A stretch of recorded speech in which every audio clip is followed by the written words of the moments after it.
Brand new video showing two Israeli hostages just moments after a daring rescue by the IDF. Both are dual Israeli-Argentinian citizens, and one can even be heard saying he spent 129 days as a hostage. I mean, can you even imagine what they just endured?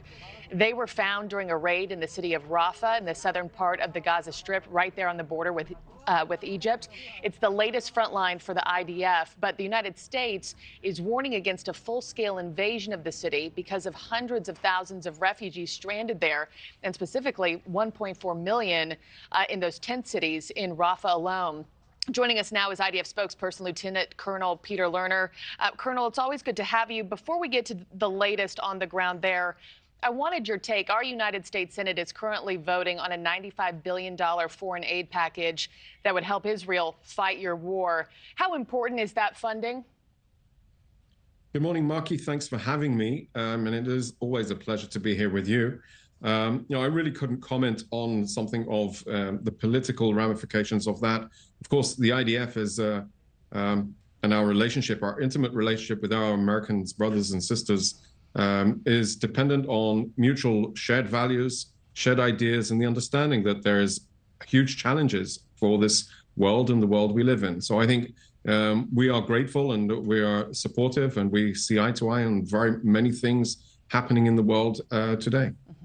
And let's pivot now then to the two hostages who were just rescued. How did the IDF discover that they were being held in that apartment building in Rafah?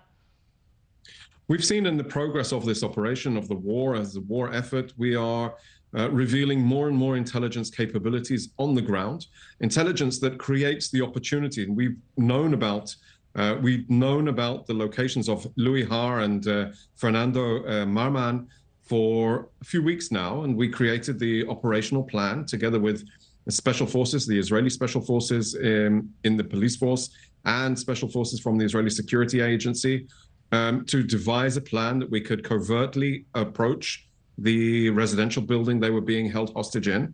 They were being held on the second floor, on the second story of this building, a civilian building.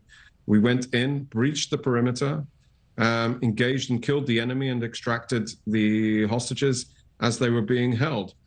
As we were evacuating the location on the extraction, we came under heavy fire. Luckily, none of our forces were wounded. We had one soldier that was lightly wounded, but nothing beyond that. And indeed, it just goes to exemplify what we understand is actually happening in Rafah. The military operation, the war effort, has progressed so much that we are dismantling and destroying Hamas's capabilities at every step of the way. And we are reaching this point of, I would say, the last bastion, stronghold of Hamas in southern Gaza, which is in Rafah. And we're playing this video of those two hostages being reunited with their families. When you say that you had known their location, what about the remaining hostages? I mean, do you have reason to believe that those remaining captives, including as many as 6 Americans, are also being held somewhere in Rafah? 134 Israelis are being held in the clutches of Hamas. We expect that some of them, at least some of them, are in Rafah. And if we learned anything from yesterday's mission in Rafah, it's that their hostages are there. Looking at these heartbreaking images, when I first saw them, I actually choked up, and it brought tears to my eyes. When you see these families embracing their loved ones that have been held for almost 130 days. I can't imagine what they are going through. We are in an effort to bring home hostages, either through boots on the ground or through negotiations. And we will, it just goes on par with our war efforts to dismantle and destroy Hamas as a governing authority in Gaza, but also to bring back the hostages, every last one of them, every single one of them. I imagine it's just been hell for the past 130 days for them and the remaining hostages as well. Lieutenant Colonel Peter Lerner, thank you as always, sir. Appreciate your time.